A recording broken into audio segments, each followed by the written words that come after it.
But Arij, it's all yours. Thank you very much. All right. Well, thank you very much, Dr. Bassett, for this introduction. And assalamu alaikum, everyone.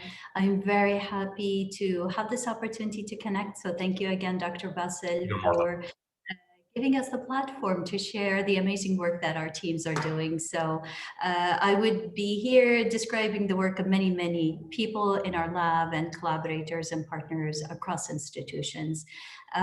We do have a full packed program for you, 90-minute journey. And I'd like to see Dr. Bassett, if it's possible, to share the screen. I'm trying to share, but it seems that the... Okay, so I'm going to have to pass the host mode over to you. So I'm going to make you a host. Or co-host, both would be fine. Thank you so much. So you're the host right now. So please feel free to share your screen. Yes, thank you. I think it's showing now. Let me just Perfect. get a quick audio and video check so everyone can see the slide. I often encourage everyone to be interactive, so feel free to unmute at any time if you have a question, you have a comment, if you're familiar with something I am introducing. I'd like for it to be more of a discussion rather than a presentation. زي ما تفضل Dr. Basil, as noted, we are sharing with you an insight and a glimpse of our Artificial Intelligence AI Center. I am speaking to you now from the HCI Lab. This is the space that we have on the first floor of the campus, and the human-computer interaction design space is basically one of many research groups, and that's something I'd like to introduce to you before we dive deeper into the different areas of research that our scientists are exploring. And also what we have in this 90-minute journey are a few hands-on activities for you to experience the type of work that we carry out in the lab. And of course, it'll be many experiences. But as you can see here, we are onboarding for the first 5 minutes just to get to know you and to understand, and for you to get to know us. And then we will look into different areas, different topics. I have a few breaks in between, but I'll leave that up to you, Dr. Basil, if you... No, please feel free to set up the breaks as necessary. I'm going to leave this to you, and please make yourself our professor today. So I'm one of the students, and you take the lead. Well, thank you. Thank you very much. You're more welcome. We usually start with a plan such as this one in each and every class that we have in our courses, and they're 90-minute journeys, but rarely do we follow it by the minute. So we might be deviating depending on the discussion. So for everyone, feel free to chime in. And if we need shorter breaks or our mini lectures, we could even reduce them. That's something, of course, we can do. Sounds good. Wonderful. Thank you so much. So let's go ahead and start. What I wanted to do is perhaps an overview just to give you some background. I know that all of you are starting your academic career with a journey, exploring engineering domains or applied areas of engineering in this course. And I'm sure it's going to be an incredible eye-opening experience as you meet different people working in different domains.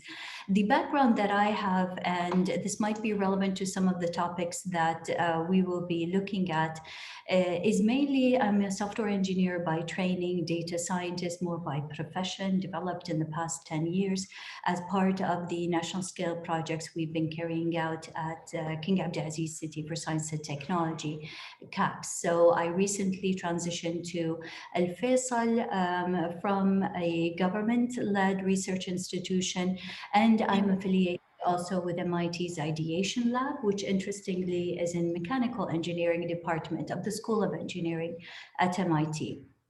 I also did 1 year of service in government at the Saudi Authority for Intellectual Property, which is mainly the patent office, mainly to develop the intellectual property support, because that was a huge gap that we were experiencing here in Saudi. And I wanted to be part of the team that established the global network and implemented it. Once that job was done, I resumed back to CAXT, and now I am here as a faculty in the College of Engineering. So this is a little bit of background, and what I'd like to zoom in next is the center. So the AI Research Center was officially established in December. However, the process of introducing the AI Center took about 3 months, September, October, November.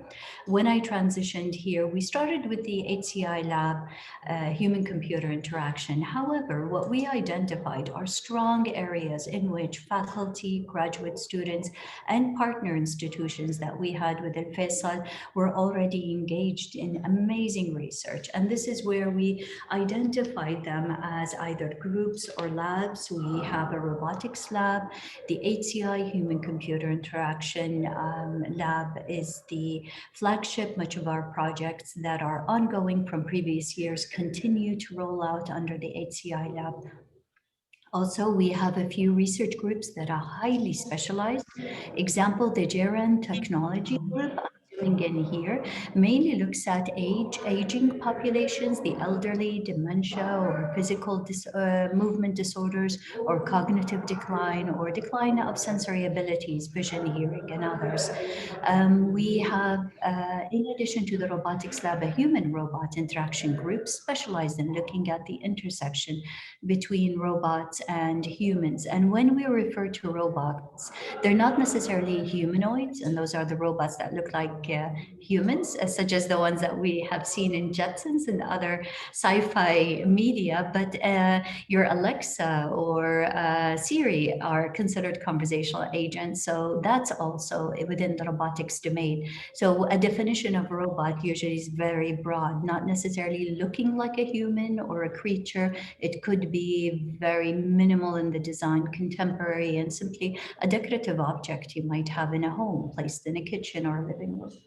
So that group looks at the interaction. How do you design the language and the interface? How does a person create an experience that feels real to the human using these devices? We also have computer vision, and that's where we build intelligent systems that identify or look at images and try to identify objects from these collection of images. The two on the right are very interesting research groups. One is the conversational systems group, and that's where they look at dialogue design, mainly between humans and machines. How do we design conversations? So it has natural language processing. The human mind is very complex and sophisticated, and we only understand a very small portion of it. And this group basically looks at how language develops, how is a language or conversation carried out, and how can we design systems for such conversations. So example of the work in this group are chatbots. If you've experienced chatbots, you might have had a good experience or a terrible experience where it's so rigid, it doesn't feel natural. Basically, it's an ongoing research area with a lot of contribution to be made for that technology to be mature. The last group was already ongoing on the ground here at Al Faisal, the machine learning for e-health group. And we do have our faculty and engineers in the college engaged in this group. And our PI here is Engineer May Ali. And some of the projects that they have is in remote sensing for health across different age groups. So this is an overview of who we are in the center, and to give you an insight into our strategic drivers, what kind of projects do we engage in? Much of it is sponsored either by industry or government or another academic institution where we work together based on the experience that we have. The القاسم المشترك, or the common denominator across all projects, is that it's impact driven. So it's not intellectual property driven where we aim to file a patent or we aim to develop a spin-off that could be registered as a commercial entity. and generate revenue. It's mainly social impact first, and all others may follow, such as IP or economic impact. So basically, the type of technologies or intelligent technologies that we focus on would be social impact or environmental impact or economic impact. If there is potential to develop technology that is not out there, it's in the field or in the consumer market, or we can actually advance what is out there. And many of the cases in which it's technology for people with disabilities, it's inadequate. The technology is available for the Arabic language or for our specific environment or culture or social society. The social fabric that we have is not usable, or it's not adopted in a way for or adopted by the community efficiently. Then we look into how can we make these technologies better. And as I highlighted before, we don't work alone. We have a huge army of research scientists, technologists, and sponsors teams introduce these concepts, advance these ideas into projects, and then they iteratively develop prototypes and test these basically technologies before they reach the market. In some cycles, a typical technology عندنا would span 3 to 6 years before it reaches market as a consumer product. So it's a long journey, and the people who are engaged in these projects sometimes start as students, as you can see here in some of the images, and they continue being engaged with these projects as they move to graduate school or they move to industry or take on a job. It's mainly being affiliated with either intellectual property, or they remain as consultants or advisors. Okay, so next, what I wanted to share with you is basically a look at some of the technologies, the emerging technologies that we build. And then I'll zoom into the program that Dr. Basil highlighted, that's the Co-Create program, which was showcased actually here in INFES in January. So let's start with extended reality. Perhaps if I could hands, either virtual show of hands, or you can comment in the chat window. How many of you have used virtual reality, whether it's gaming or applications, or experienced it in an amusement park? So how many of you have experienced virtual reality? And that's wearing a headset and experiencing objects and agents in a virtual world. No hands? I don't see any hands. Okay, so the concept might be new to all of you, but perhaps if I unpack it here, you might be familiar with some of these technologies. If you've played a PlayStation or Xbox, most likely you have seen these headsets. Basically, this line of work that we have in the lab is focused on extended reality, where the X stands for any type of reality, whether it's virtual reality, augmented reality, or mixed reality. And I'll highlight in a moment the difference between the three. But augmented reality, I am sure all of you have experienced it. So let me ask a different question. How many of you have played Pokemon Go, or familiar with Pokemon Go and the concept of it? I don't see a response. Can you raise a hand, or let me see, are you responding somewhere else?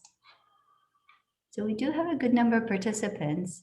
Does that mean if no one's raising their hand, does that mean no one has heard of Pokemon Go? Have you seen virtual objects appear in the real world? All right, how many of you are users of Snapchat? Many of the filters in Snapchat are augmented reality.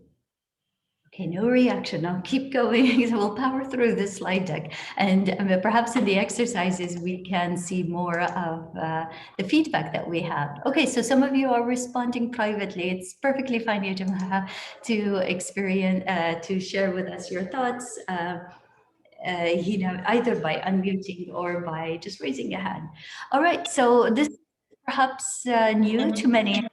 That is the case. Let me briefly describe what we mean by the three areas of reality. Augmented معناها you are looking at virtual objects or virtual screens layered over the real world. The example, Pokemon Go, which was a game that was adopted rapidly and gained popularity in the mainstream, and it introduced many people for the first time to the concept of augmented reality. And those were the creatures that would pop up in the real world. You could be in a park or a shopping center, or even walking in your neighborhood, and you would find a Pokemon and you grab it and you get points and so on. That type of implementation of technology with your mobile phone was augmented reality.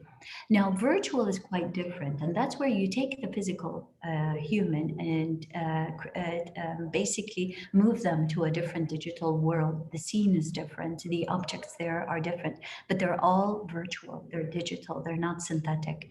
Mixed reality is a combination of both.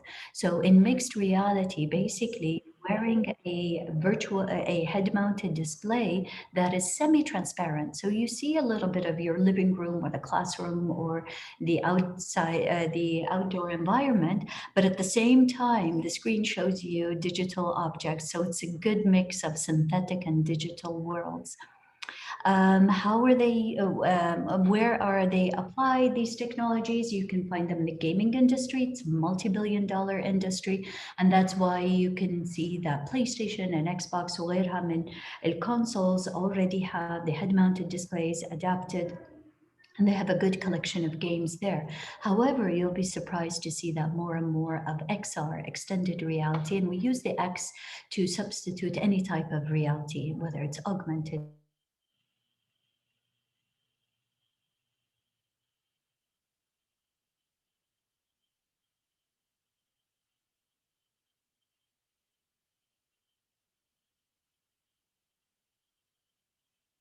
many of the technologies that used to be far-fetched in sci-fi right now towards the consumer market, because the accelerated development of these type of technologies is unprecedented.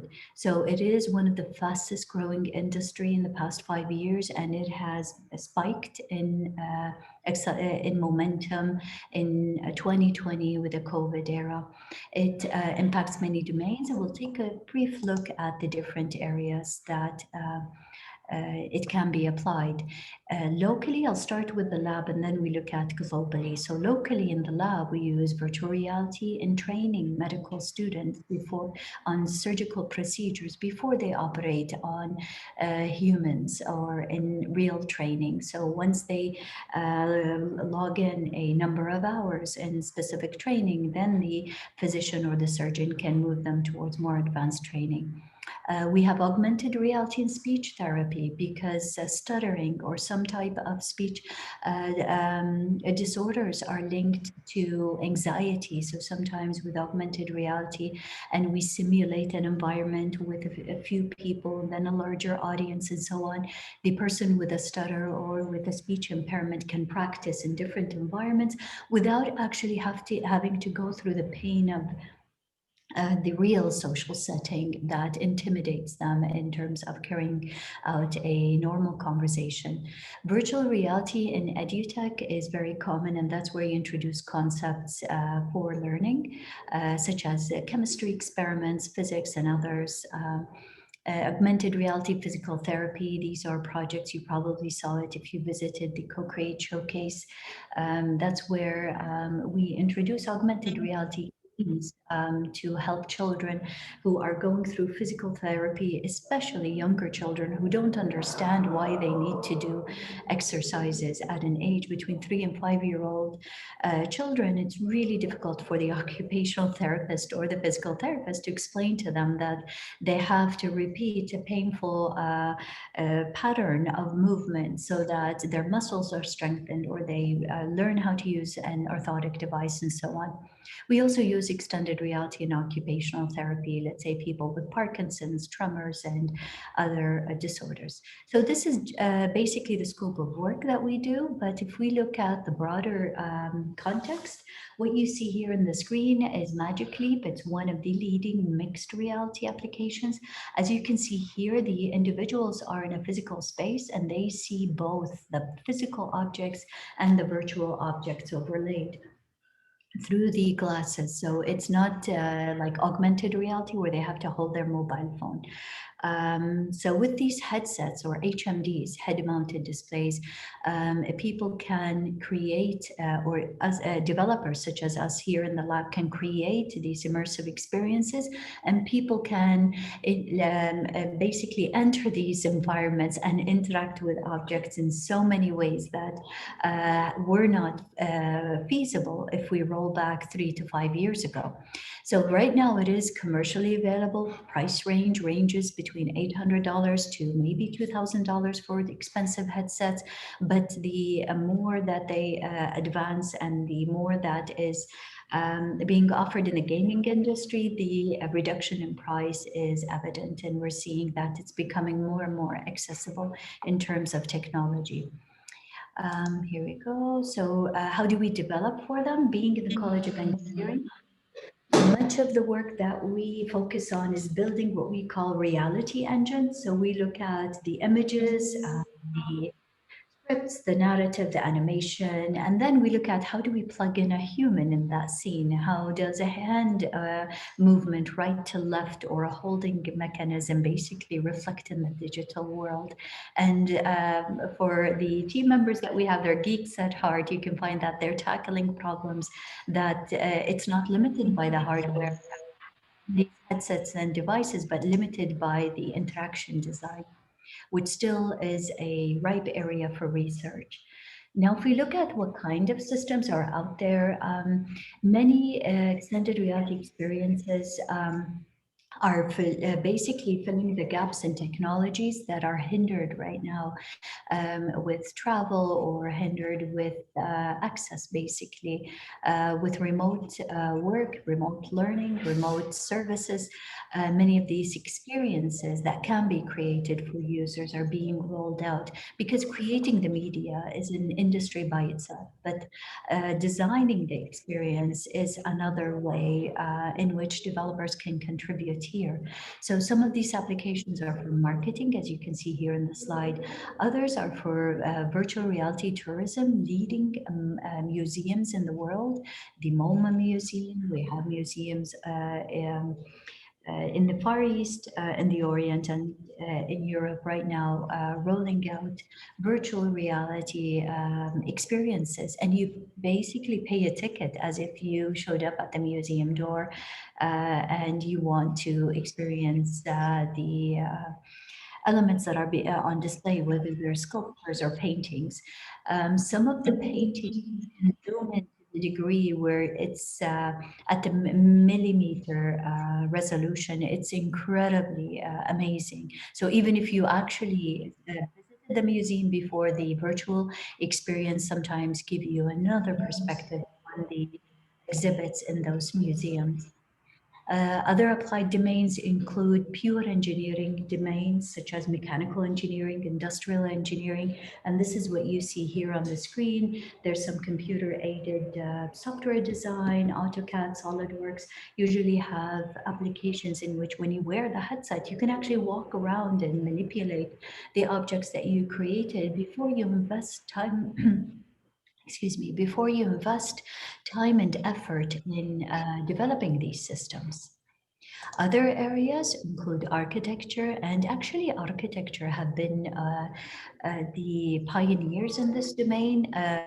After gaming industry, in that the models they build are quite elaborate and expensive. So, redirecting that effort towards a digital version of their buildings or cities and city planning and urban design was much more viable, and that's why their applications in architecture and civil engineering are much more advanced than other fields such as tourism, as we saw, or marketing. But they're catching up. The other fields are catching up there.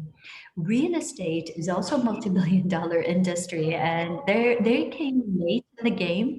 But basically, once the technology matured, these headsets simply give access to a beautiful rendering of a property. So what they do, they just invest in creating 360 videos of the properties that they have, whether it's a studio apartment or a large mansion. And once they capture all the media, the potential customer, all they have to do is wear the headset and basically visit it before they travel to the site, or if they're in the same city, before they actually commute to the site. They can filter their selections, and with the real estate agent, basically co-create a very efficient process of screening, selecting, and hopefully narrowing it down to a few properties before they actually do the physical walkthrough.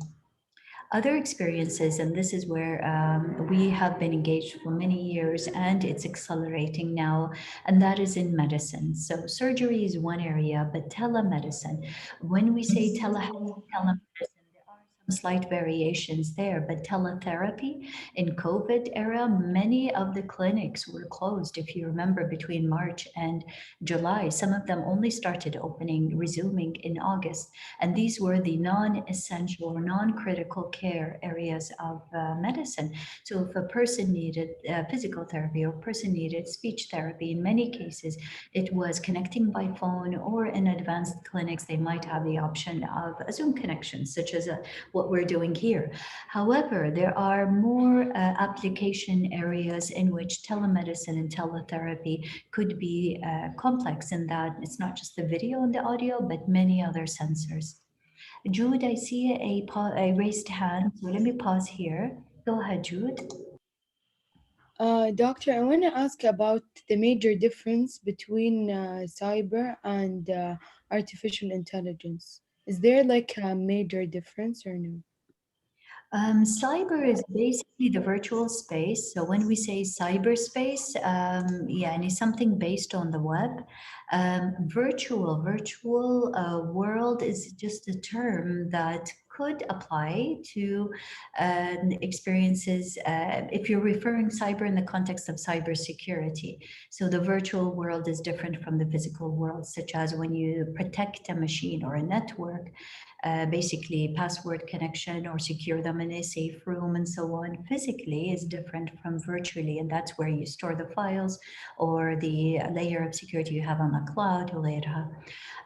So that is one term of virtual. But if we look at virtual reality, it's more of creating an experience, and that's the design of a scene, the design of objects, and then placing a human, whether it's a human agent, an avatar, or actually the user, such as in first person shooter games, or if you know games such as Grand Theft Auto, the person can see with the vision of being in the game, or they can have a third person view where you see yourself in the game as you navigate and so on.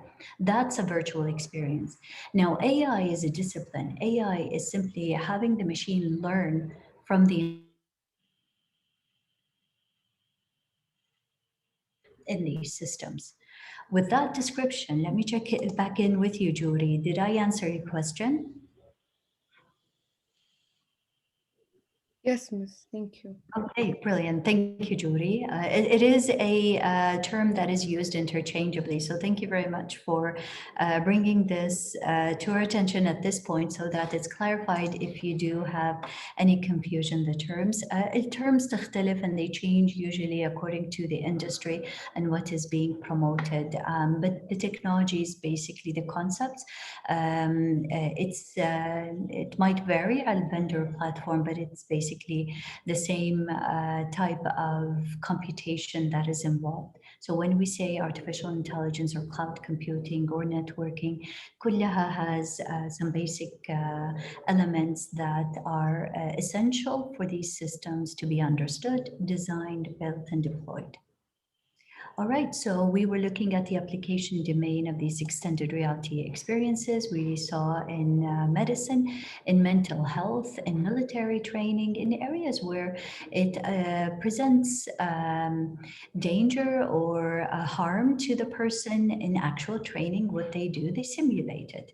So with mental health, or to overcome phobias, such as the fear of spiders, fear of flying, people can gradually experience it. So psychiatrists scientists actually utilize extended reality more and more these days in introducing users rather than introducing patients to these type of experiences gradually, and then they use the systems feature to adapt it according to what they need in terms of exposure therapy. Another applied domain education, and we've seen this extensively with edutech or technology for education. It has always followed the gaming industry. Gaming industry would be more advanced just because of the market, where the education technology is usually a good applied domain for experimental research, and the simplicity of the concepts usually does not hinder these technologies from reaching the market rapidly. Now, with extended reality, much of what is out there is basically interactive games in which they explore or learn a concept, whether, as we mentioned earlier, if it's biology, chemistry, physics, and others. Now, if we look at other domains, training. Now, training, many corporations, if we look at industry, invest huge amounts of money in training their employees, especially on machines or sophisticated objects or components and so on. So rather than train them on the machine if there's limitation to accessing it, or training on a site, say Aramco and SABIC, these large corporations, if they want to train an engineer, a field engineer on a specific device, they don't have to send them hundreds of miles into the desert to work on site. They actually train them in the company with the machines that they have. They simulate the experience, sometimes even simulate the environment, the temperature, the rugged terrain, or whatever it is they need to simulate, so that it's as close to reality as possible. And whenever it is feasible for them to experience the real site or access the real site, then they would have built some learning and built their skills towards that. Another area, sports, such as football or virtual reality for archery, name the sport, there is an experience for those as they are introduced in the market now. Entertainment, journalism, they are a big adopter of these technology. We have virtual concerts. People are paying tickets for these experiences, concerts, opera, different, any entertainment venue that could provide content in the real world right now is being basically accelerated or pushed to offer it also with a virtual experience, especially with the remote context, the social distancing that we have and the lockdown in many areas of the world. The industry survival depends on, can they offer these virtual experiences for their audiences. So let me pause here. We have been 35 minutes into the lecture. Let's see if you have any comments, reflections, questions. Are we good? Okay, you seem to be a very quiet group. So let me just check in with Dr. Basil. Is it okay to keep going for another 5 minutes? Yeah, it should be perfectly fine. Yeah, let's continue. It's a very interesting talk, actually. Excellent. Well, thank you. Thank you very much. And for all of feel free to chime in. Thank you all. Okay, so brain-computer interfaces is very dear to my heart. It's the area that I have been focusing on for the past 10 years, and it is truly fascinating. And what we have here is basically the signals that are coming from the brain, and they do not stop. Even when you're sleeping, your brain is emitting electric signals.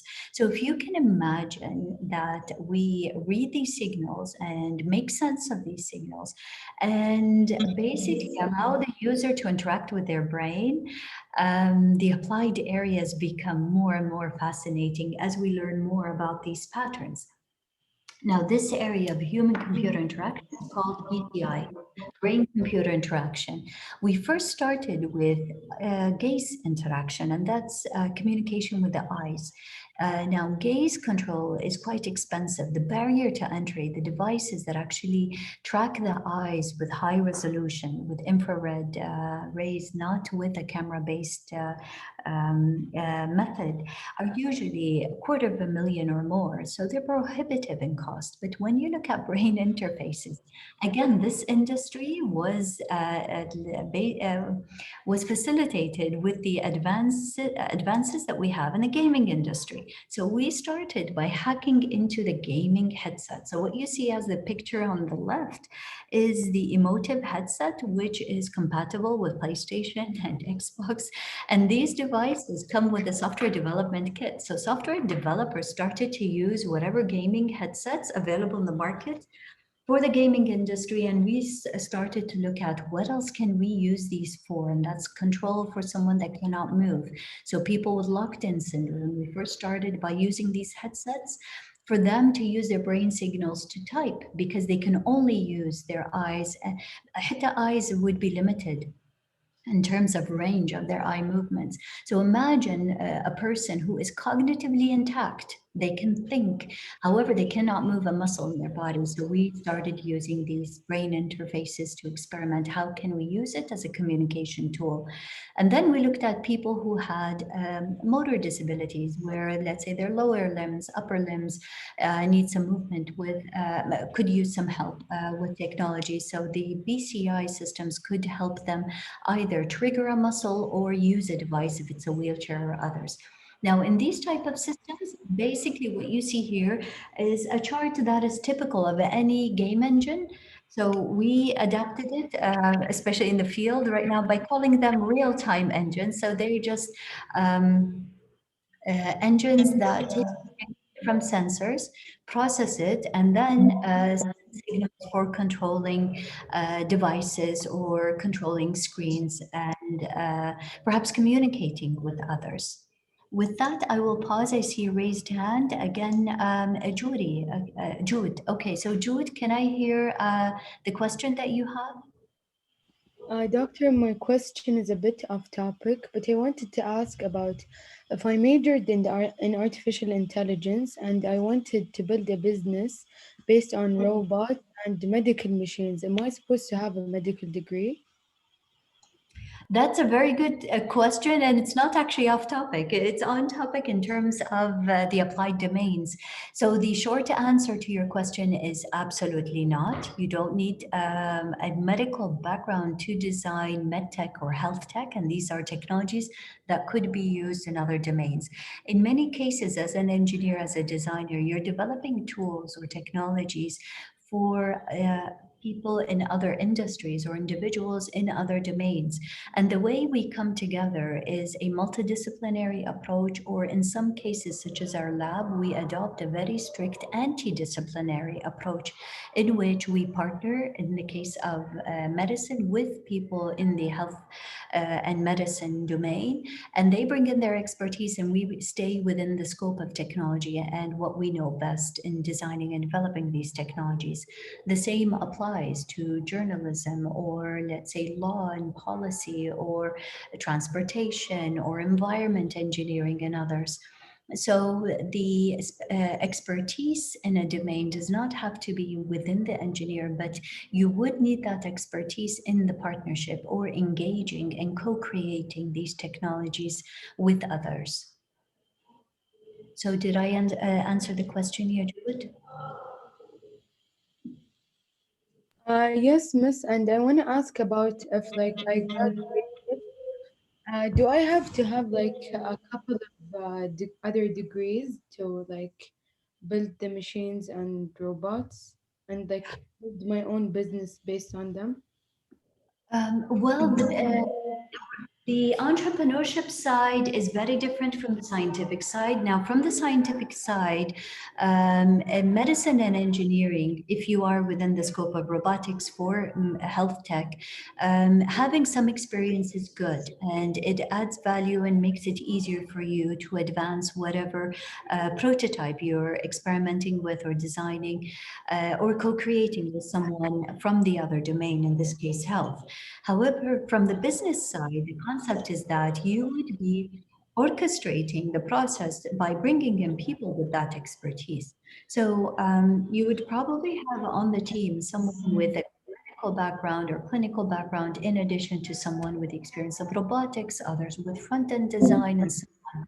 These projects are a group effort and they do require a lot of collaboration across individuals. And the individuals come together not with the exact same experience, but actually with many different knowledge domains. So some of them are front end, some of them are the media, others are specialized in the back end and the database, others are more specialized with the mechanics, if it's robotics, as you mentioned. So that talent comes together, whether it's under the umbrella of a business or under the umbrella of a research project. All Okay, right. thank you so much, doctor. All right, perfect. Thank you, Jude. Okay, so now zooming back into BCI, which is within the domain with robotics for medtech, health tech. In many cases, the BCI headsets are plugged in as a feature, and it's an option for users to consider. So basically, what we have is the electric activity of the brain, and this activity can be measured, it can be visualized. Now, in medicine, it has been measured with the EEG devices, it's high resolution. However, they're usually attached to the machine. And what we have in the gaming industry is basically, here we go, sorry. As you can see here, the headset, it's wireless and it sends signals either by Bluetooth or sometimes by Wi-Fi signals to the machine. That detachment from machines is what allowed for many of these applications to be rolled out and deployed for the consumer market.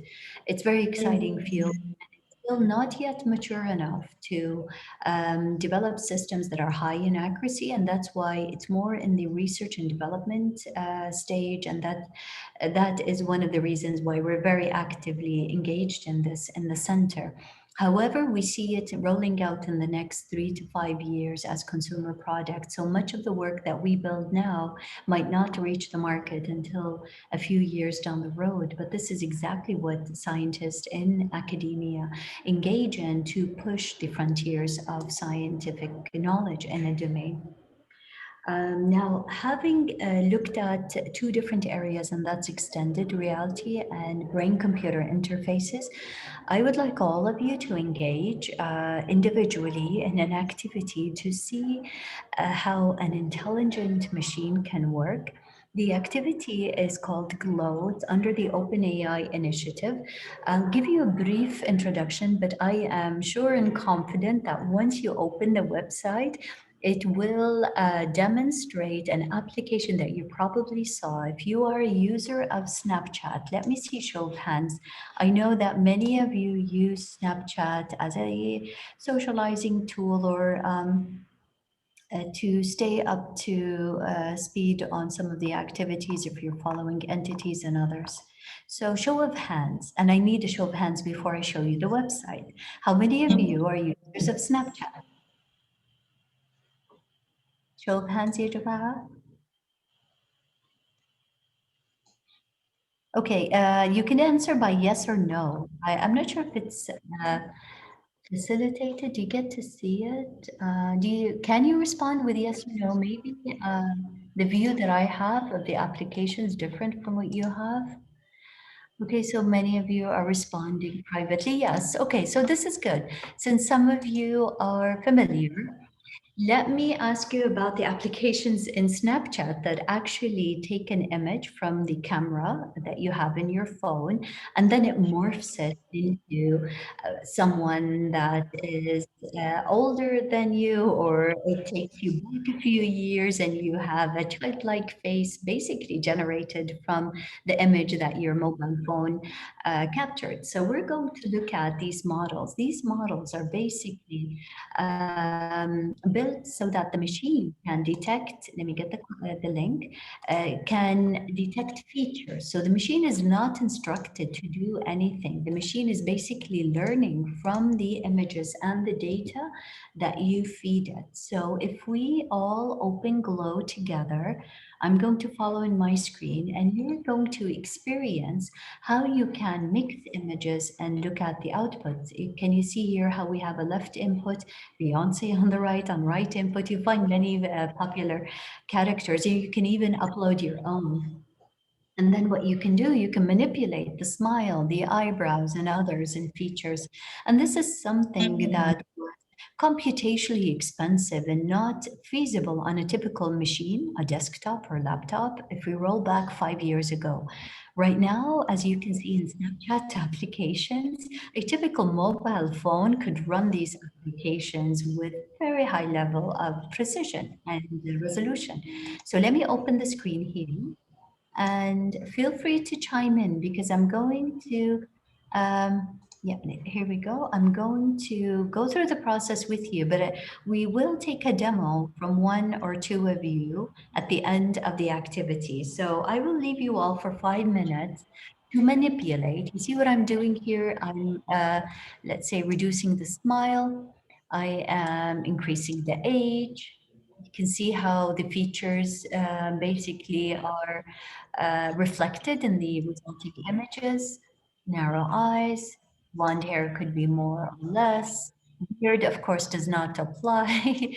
But let's do mix. Mix becomes much more interesting. So if you have here a mix of Beyonce and then you have other images. So when you click, you get the different people that you have. Here you might recognize a few faces. Let's say I'm taking these two characters and then you can see how the image change. So I'll leave you for 5 minutes to explore how these machines are building intelligence just from the data images that are fed into it. And you can see how the images change. I'll pause on this screen that describes the motivation. Of course, you do have access to the full blog post and research paper if you're interested. But I'd like for you to build your own model here and show us what results after you manipulate it. You can even upload your own. Tap to choose a face if you would like. شايفين هنا upload your own. And in 5 minutes time, you can come back and share your screen so we can take one or two entries from your machines. Now, a word of caution, because we do this in the AI course, sometimes it crashes your system. So if for any reason, your system if it has any other applications running, it might overload your system if you're uploading your own photo or image from a mobile phone or whatever. So be very cautious here. You can turn off any other application that's running. So we're at 4:49. Let me give you until 4:53 and then come back. And if you're ready to share, just give us a raised hand and we'll take a look at what you have. All right. And if you finish early, feel free to take a break for refreshments, or if you'd like to take a few steps, we'll go on mute until 4:53. Enjoy.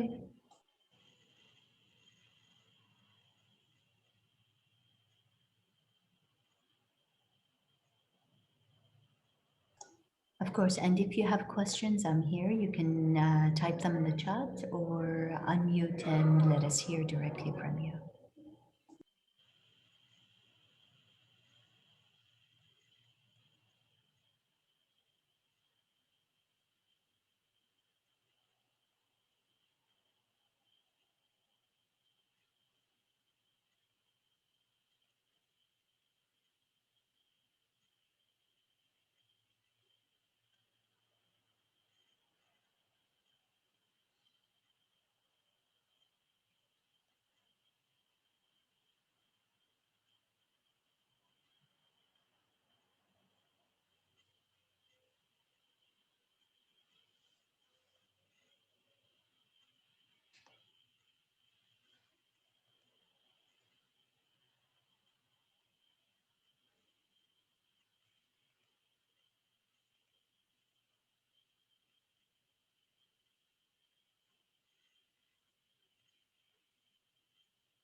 All right. Okay, so I'm hoping that all of you had the chance to play around with the tools. So let's see who is ready to share.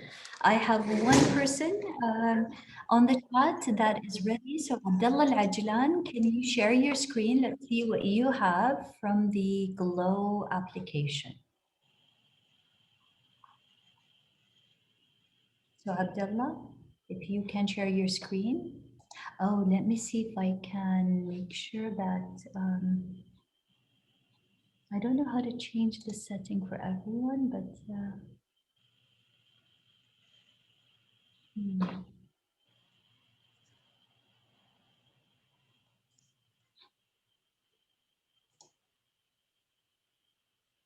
Okay, Abdullah, you should be able to share now. Can you please try?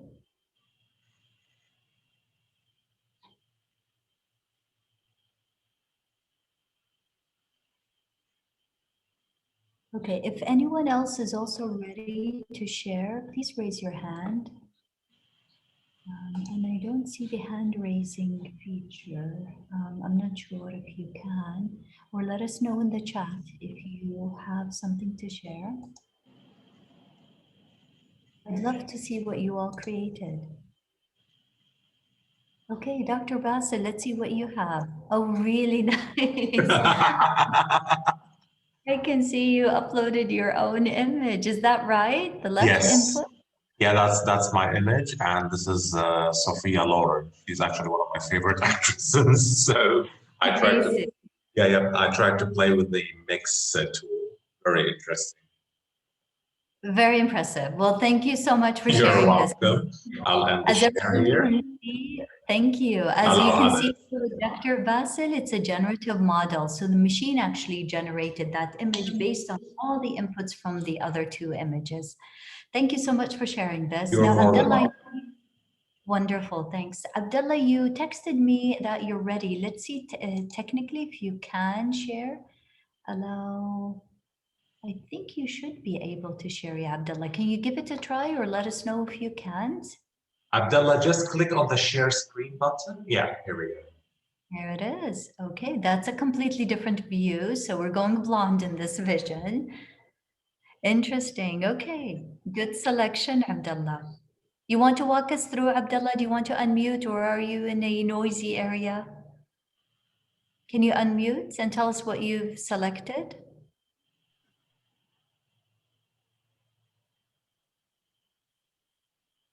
What I'd really like to comment here, maybe it's evident here in Abdullah's image more than what we saw with Dr. Basil.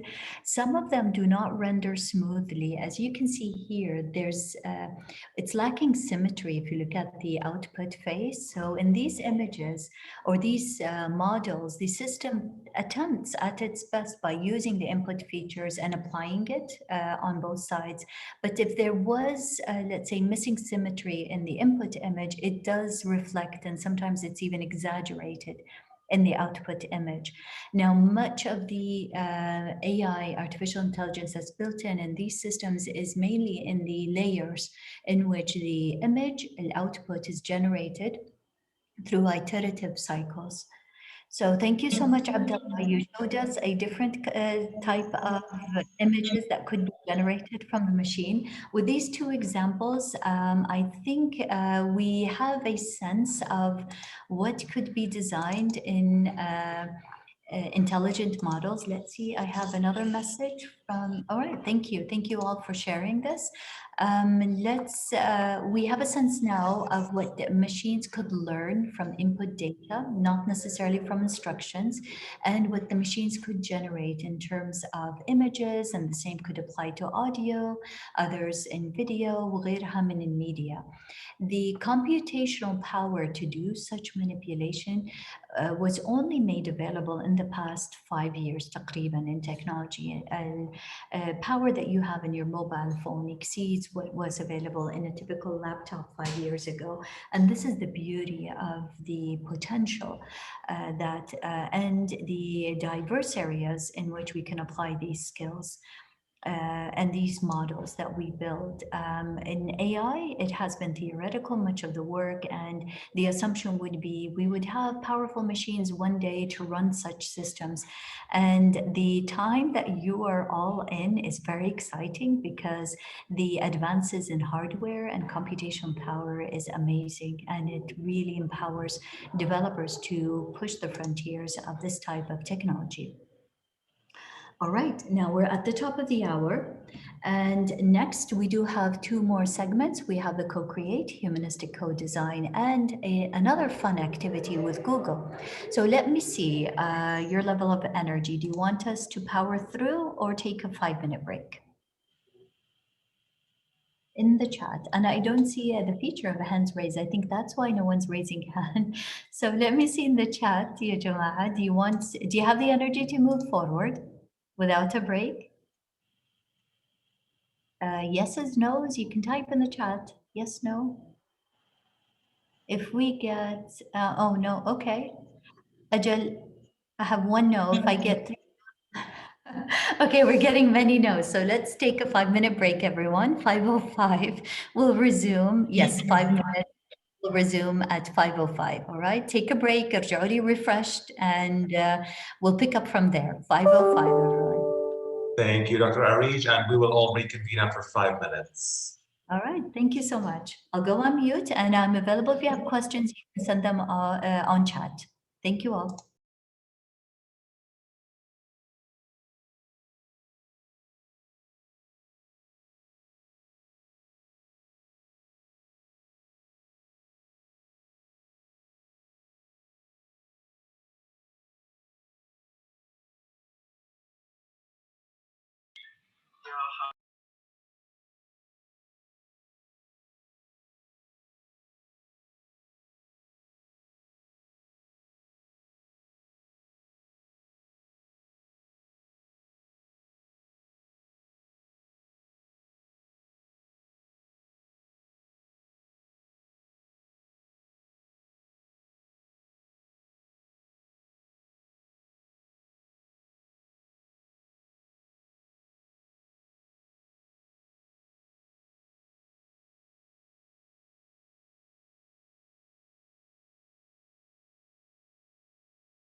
Okay, so is everyone ready to resume?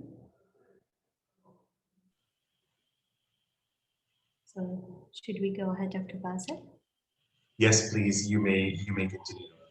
Dr. All right, wonderful. So I'm hoping everyone has the energy to move forward, and we're going to also carry out another exercise in this session. But before we do that, I wanted to share with you a program in which the Human Computer Interaction Lab, which is the space that I'm in right now, has rolled out in 2020, and it's also ongoing here at El Fes in 2021, and it will be launched officially in 2022. So you will get an inside glimpse into a program in the making, a national level program for humanistic co-design. And that's how we design with clients and with people rather than design for them.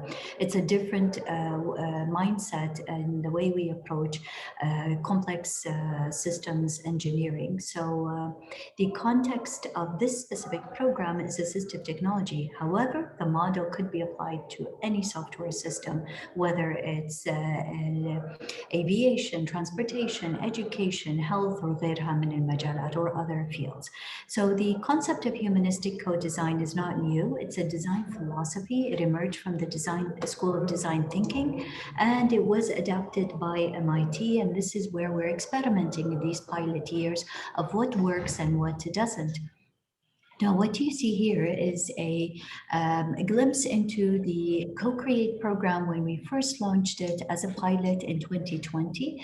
And in this kickoff workshop in January, basically we invite community members and they connect with what we call experience experts. And these are people who would be using the technology, in this case, people with disabilities, who share their day-to-day challenges and experiences so that the designers and developers can think of a solution. And what you have here is a diverse group of students, instructors, engineers, clinicians, and also, as you can see on the right, these are MIT exchange students that travel all across the world to co-create cohorts and engage with them so that they learn together how they can solve the problems. So this team was traveling to India, they had a stop in Saudi Arabia, and then they moved to the UK and returned after that to Boston. Now, where are the co-create cohort? It's basically based in Boston, in Cambridge, Massachusetts, at MIT, was introduced by Professor Kyle Keane, and it runs as a course, a structured course, Humanistic Co-Design. And then in the month of January, where the classes at MIT basically do not resume until February. They're more of enrichment programs. The students travel across the world and visit co-create cohorts. So in 2020, we had the cohort visiting India, and then they moved to Saudi Arabia, and we're leading the co-create cohort in Saudi for 2020 and 2021. In 2022, there will be several co-create cohorts for Saudi Arabia, and it's also expanding in South America and in Africa. So having shown you the global cohort, let's zoom into the local cohort. In 2020, we had 155 members. They were fellows coming from different cities in the kingdom. We had people from KAUST, KFUPM, Jamaat Malik Abdulaziz, King Abdulaziz University, Al Qura from Mecca, Taiba University from Medina, several universities in Riyadh, then people coming in from industry, freelancers, entrepreneurs, and we had students at high school from Mohiba, the top 2% of students, and we had undergraduate students, PhD students, and master's students. They created 35 teams, and the goal was, can you hit the 100 IP with social impact? And they actually delivered and much more in terms of each team having several patents filed, several industrial designs, some of them fit software, copyright, and others. This is an example of the first team, one of the teams in the kickoff workshop. The panel here was IBM with Ministry of MCIT, Ministry of Communication IT. We had the MIT team, and this is a team where we had I think some of the engineers from KAUST partnering with engineers from KFUPM and a local entrepreneur here for Riyadh. And this team, you're going to see them a few moments later. They were working with a co-designer, Fahad Intifi, who is an advocate in the community. and they showcase their work here at El Faisal. So if you visited the exhibit, I don't know if you've noticed the poster displays. It was close to the food court on the ground floor. This is the same team after their journey of 12 months. The concept of co-create is that people come together similar to a hackathon, if you've experienced a hackathon. However, we stretch it to 12 months because we understand that in a hackathon, short time frame, people get excited and the enthusiasm wears off after the event. So what we designed in Co-Create is a slow-paced program in which people have the time frame of a full year, 12 months, to develop. So this is where the co-creator Fahad and Tiffy with the team are showcasing the product that they delivered, and it is only considered ready for market if the co-designer who proposed the idea actually approves it, tests it, and then we go through a rigorous testing. And this is just one example, but this applies to digital technologies and physical technologies.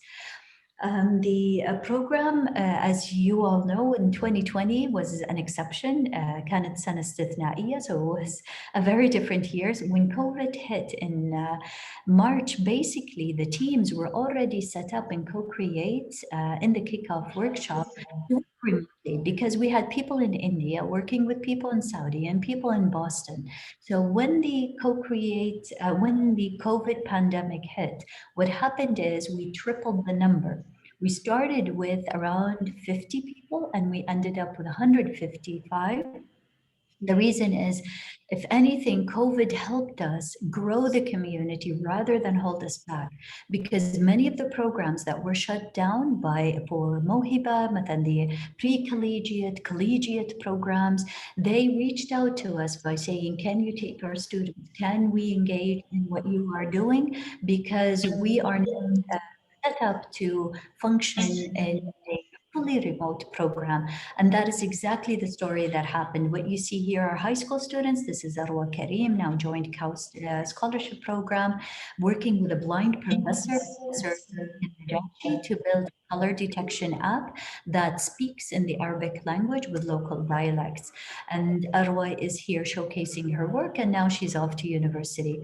This is on the left side a project, art therapy, ARTEL. So these are robotics for non-communicative individuals, for children that cannot speak, such as autism, in which they express art, and the therapist in art therapy session would be able to understand some way with the assistance of AI-driven computer vision algorithms, detect what the image or the idea that the individual wants to express just from the artwork that they're creating. So these are just to give you insights about the cognitive disabilities, in this case autism, the sensory disabilities, a blind person or a person with no vision or visual impairments, and physical disabilities. The idea and the concept here is basically training these engineers and students to think with their clients, stakeholders, and communities rather than to design based on assumptions. And this is a very important concept that you'll experience in many engineering projects. And what we did is we plugged in 2021. We started piloting in 2020 with 2 courses, the AI course and master's course. In 2021, we have several courses, one at the senior level graduates, a senior student, sorry, and one at the individual undergraduate level, freshman. Oops, sorry. I will pause here. I will share the computer audio, but let me make sure the audio, because it seems to be here amplified. I just want to make sure that you can all see this. Let me make sure I'm sharing the right screen. So you're following? Yes, good. So basically what changed is that the Co-Create community right now is shortlisted. Oh, good. They're shortlisted as a social enterprise because the focus of the projects are real projects for social impact. So I'll switch to computer audio. You won't hear my commentary. It's just about a minute or less, and then we'll come back and you'll see Co-Create and some of the spin-offs from Co-Create also enrolled in this accelerator, which is going to be showcased next week. So this is a plug-in to join us when they start pitching to the global community, because up until now, very few people know about what they're doing and the technologies they develop. So here we go.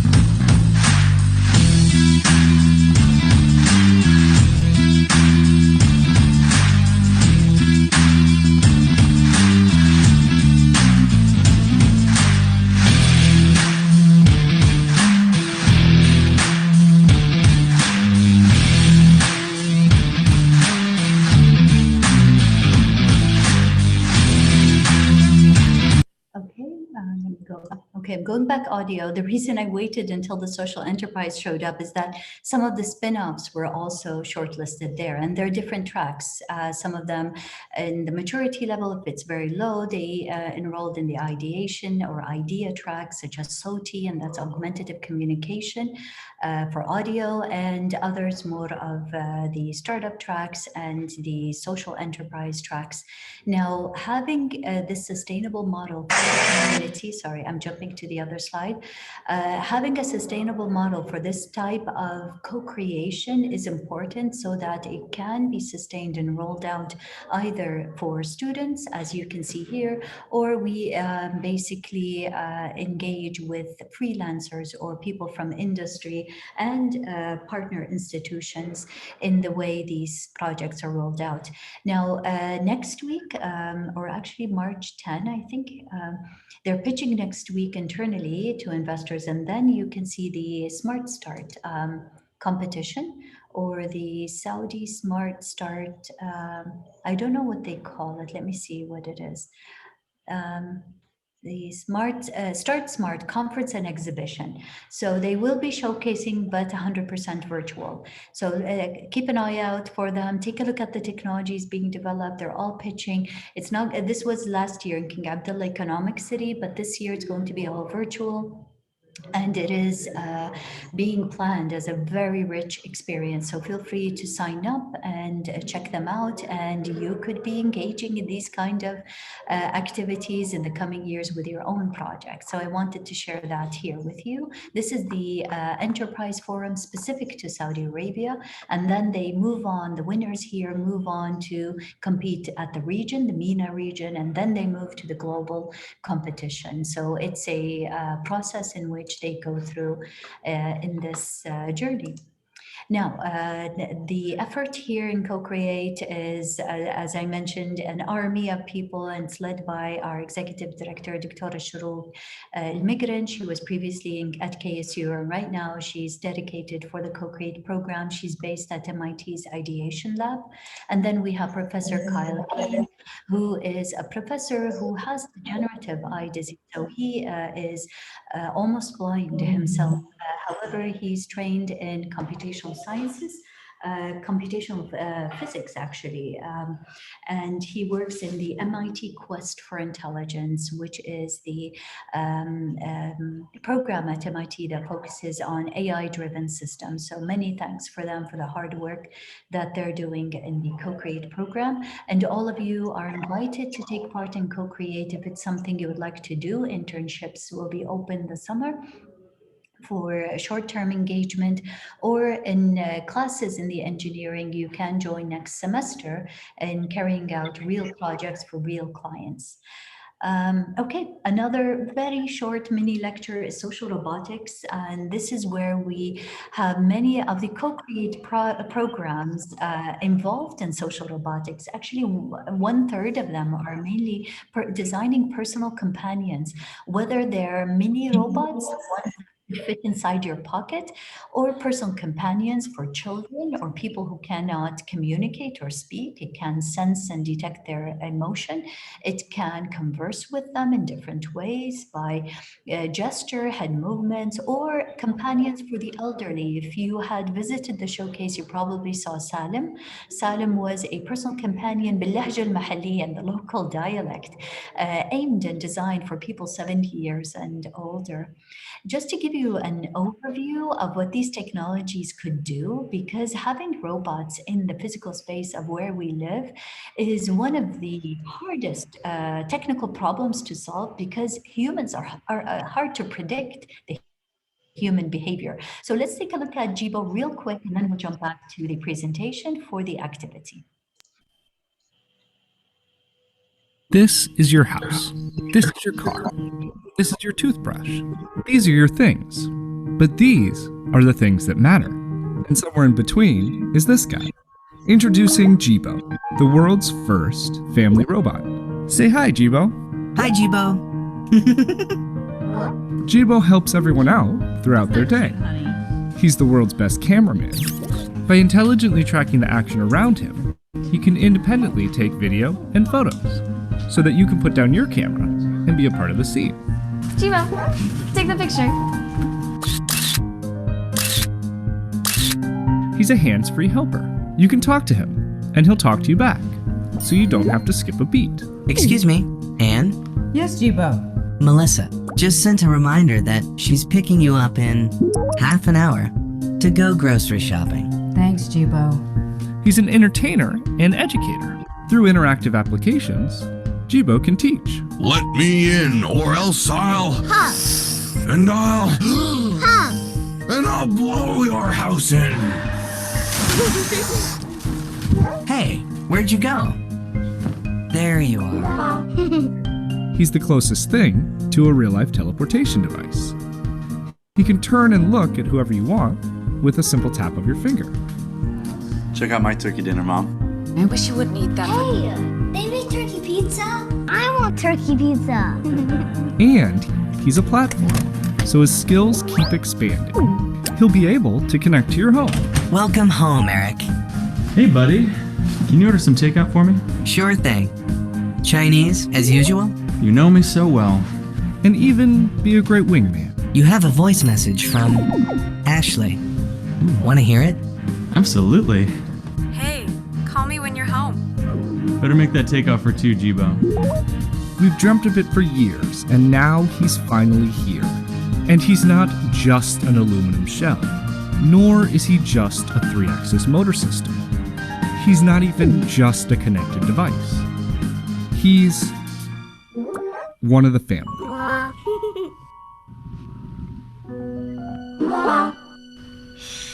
Good night, Jibo. Jibo, this little bot of mine.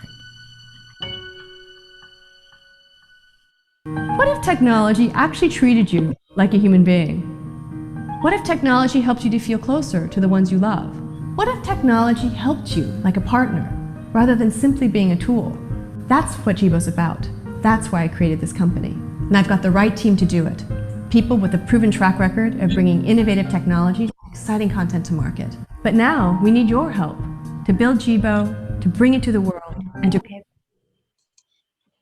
All right, sorry, I had to pause here because a little update on Jibo, because we've been working with the team, and Sharif Al Ghanem Is your house. Sorry, the video. Yeah, I wanted to run this video, but on mute, as we describe the concept of social robotics and how this technology developed. Because when Professor Cynthia Brazil, she's one of the leading roboticists in the world, was pitching it, it was in the early days of Jibo, in which it was introduced.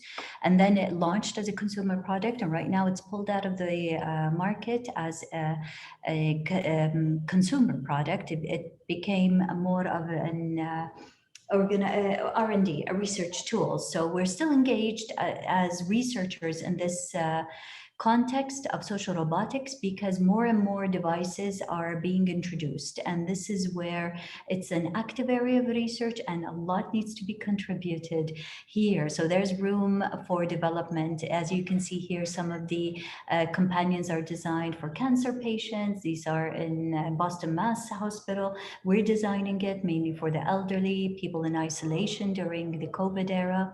We're using it. اللغة العربية MIT Media Lab is actually Dr. Sharifa Ghawanem, our postdoc, is working on refugee camps, how Jibo is being adapted for Arabic language in different dialects to interact and translate when translators are not available and so on. So you can imagine how social robotics, the concept of having a device that doesn't necessarily look like a creature, a human, it's just a decorative object in the home, blends in and can have the intelligence to be interactive in a way that serves whatever the human needs, whether they're cooking in a kitchen or interacting with family members in a living room or on the ground, such as refugee camps or in the school or other workplaces. So that's an area of technology that is very advanced, and many of the co-creators actually chose these type of technologies to build. Now, what is the technology behind that, or what could be inside social robots, similar to what we saw in Jibo? That's the teachable machines that we have ready for you via Google. It will be processed in the cloud. So here, even if your machine is not very advanced, I'd like all of you to carry out this exercise with me. So let me share the link in the chat window. And here we go. You should have a page open. And if you can imagine, this was the final exam for one of the courses, the AI course last semester in the fall for the students, in which they had basically stuffed animals, water bottles, fruits, and vegetables, and they were teaching the machine to differentiate between animals, fruits, food items, and things that were presented to them in the final exam. So if you click train, it'll take you to a teachable machine that you can train your machine to think and see and move. You could do the audio project, the dancing project, which is pose, but I'd rather that we go through image project because it's straightforward. So make sure you click on the link. It's withgoogle.com. You see teachablemachine.withgoogle.com/train. You should be on this page. If you have any trouble reaching the page, let me know. The idea is that we'll get you started, but you can train your machine to the level that you feel is sufficient, but we'll introduce you to the first few steps. So in my case, let me see, I do have a book, so I will be using webcam. So let me see if I can, yes, I'll allow. So I am going to teach my machine. You see right now, مثلا, I'm holding the book, okay? So I'm teaching the machine to recognize the book as I move it. You see how many images I took? 73 sample images. Fine, so let's say right now the machine would say, I have enough images to detect and understand what a book looks like. Now let me get another object. And that would be, here we go, a water bottle, okay? But I will move it as a different class. So in this class too, Dr. Arish, sorry to interrupt, but I'm only seeing the PowerPoint screen, like I cannot see any of the steps that you are doing. Oh, okay, sorry everyone. I should have seen. Okay, I'm glad you noted that because I was here. Okay, so, all right, so this is what I was doing, just to repeat the step. When you open the teachable machines with Google, you get this page, and what we need to do is train the machine to identify, let's say, the difference between a book and a water bottle, okay? So what I did in the first image, and this is something everyone could do, you can give it a title of a book. In my case, I held the book in front of the webcam, then started rotating so the machine can see different rotations of the book. Once that was done, you hold to record. I'm going to do a similar process here with the bottle. Let's go here. Let me make sure all of you can see this because I'm going to turn the webcam now on. You might, if you have a firewall, you might be blocked, so make sure you allow this. So what I'm doing here, I'm training the computer to recognize a water bottle in different areas. I can even turn it upside down in different angles, okay? Now that I captured these images, I think, yeah, we do have 59 samples, 73 samples. I will train the model. Do you all see the instruction here to train? So once you train, this will take a little bit of time. I think my screen is frozen here. Let me see what we have. Let me do a new share just to make sure you're with us. Okay, so once it's training, it's preparing the training data, you can, let's take a look at this. You can't see the, okay, so I'm getting messages, you can't see the screen. So far, my machine is still training. If you are following the steps, you can have two objects, let's say a book and a bottle, or two characters that you have, or a pen and a mobile phone. All right, so my machine is trained right now. And what I want to do is I want to preview. You must train a model on the left, okay. Okay, let's see if I can train it more with a mobile phone. I will allow and hold to record. Okay, and then I will train the model. So the system is asking me for 3 objects. It depends on your machine in terms of how much images, okay, let me do this, mobile. How much processing power your machine has. Okay, I hope you are all following. Okay, now let's see if I can train again, and it should show up. If your machine was ready, it would show up in preview, and that's where you can hold up your object, whether it's a book or a mobile or a water bottle, and see if your machine learned from you, learned from the images that you showed it. So mine is still training. You can see here, it's 25 out of 50. I'm getting there. It's a very short training process. And keep in mind, it's training and processing in the cloud, not in your machine. But it will be, oh, good. Okay, so let me allow it here. So I'm ready to either export model, and this is what happened actually with the final exam. The students were exporting, and that's how they got graded. But let me show you here. Let's hope it works. This is my mobile phone. See, it's detecting with 97% accuracy that it's a mobile phone. All right, let me put that down and show you the water bottle. So you can see right now, if I come closer, it's more confident. You see the 100%? I hope everyone can follow. Yeah, and then the book, let's give it a try. Here's our book. So let's hold it up here. Yep, so you can see the 100%. And this was a very quick training session. So you can imagine dealing with thousands or millions of images. And this is what actually is done when we let in radiology reports or cancer and the images. I need the webcam here. Let me see if I can pause so that the bandwidth is manageable. So what you saw here in the teachable machine was embedded in the social robots. It's used in diagnostics. It's used in weather forecasting in so many applications. And with that, I will jump back to the slide. Let me see if I can. I think I'm in the wrong slide deck. Let me just make sure I'm with all of you. Okay, so this is the slide that we were in. Let me just make sure and know everyone got the chance. Okay, well, thank you. I do see on the private chat that some of you got it working. You do have the link, so feel free to explore it on your own. You could also do the post and dancing and the audio. And with that, I wish I had time to share, but this is what we packaged basically for you in our 90-minute journey. And as we started, Akarur Shukri, thank you so much, Dr. Basil. It was a wonderful opportunity. Thank you so much for the wonderful session. We've really enjoyed it. A lot of interesting information, and I'm sure everybody else did enjoy this. We really appreciate everything that you've done for us today and for all the wonderful knowledge that we were all used to. Wonderful. Well, thank you all. It was such a pleasure. And I'll share the slides with you, Dr. Bass, if you'd like to pass it on. Please, if you don't mind, yeah, because I need to upload this for the students for their knowledge. Of course, of course. I appreciate everyone. Take care and stay safe. Thank you very much, Dr. Ari. Okay, guys, now before you guys go, let me just talk to you for a